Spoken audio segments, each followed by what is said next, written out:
اللہ الرحمن الرحیم۔ مسجد اقصی مسلمانوں کا پہلا قبلہ ہے اور 17 ماہ مسلمانوں نے مسجد اقصی کی طرف منہ کر کے نماز ادا کی، اس لیے مسلمانوں کا پہلا قبلہ مسجد اقصی کہا جاتا ہے۔ مسجد اقصی کا ادب، احترام اور تعظیم بھی اسی طرح ہی ہے جس طرح ہم بیت اللہ شریف کی کرتے ہیں، چونکہ وہ بھی اللہ کا گھر ہے، قابل قدر اور قابل تعظیم ہے اور مسلمانوں کا پہلا قبلہ ہے۔ مسجد اقصی کی بڑی عظمت، شان اور مقام ہے، کیونکہ میرے آقا دو جہاں صلی اللہ علیہ وسلم مسجد حرام سے مسجد اقصی تشریف لے کر گئے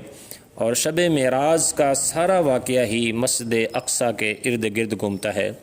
قرآن پڑھا جائے تو سبحان الذی اسری بعبدہ لیلا من المسجد الحرام الی المسجد الاقصی، یہ وہ مسجد اقصی ہے جس میں معراج کی رات آپ کے اور میرے لجپال نبی امام الانبیاء کریم علیہ الصلاۃ والسلام نے نماز انبیاء کرام کو پڑھائی، اور یوں کہہ لیں کہ اللہ کے پیارے محبوب کریم علیہ الصلاۃ والسلام اس مسجد کی شان اور عظمت بتانا چاہتے تھے کہ لوگوں، اس مسجد کا بھی بڑا مقام ہے، اس کی بھی بڑی شان ہے، اس کا مقام بھی بہت بلند و بالا ہے۔ اللہ کے پیارے محبوب کریم علیہ الصلاۃ والسلام اس لیے مسجد حرام سے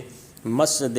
اقصی تشریف لے کر گئے۔ مسجد اقصی کی ہسٹری بہت طویل ہے، اس کی بھی فضیلت بھی بہت ہے، اس کا مقام اور شان بھی بہت ہے۔ طوالت کے باعث اسی پر اختصار ہے کہ مسلمانوں کا قبلہ اول مسجد اقصی ہے، اور آج مسجد اقصی میں رہنے والے کس درد سے گزر رہے ہیں یہ ہم سب کو بخوبی اندازہ ہے۔ اللہ کی بارگاہ میں دعا ہے اللہ تعالی مسلمانوں کو اتحاد نصیب فرمائے اور ہم سب پر اپنا خاص فضل و کرم عطا فرمائے۔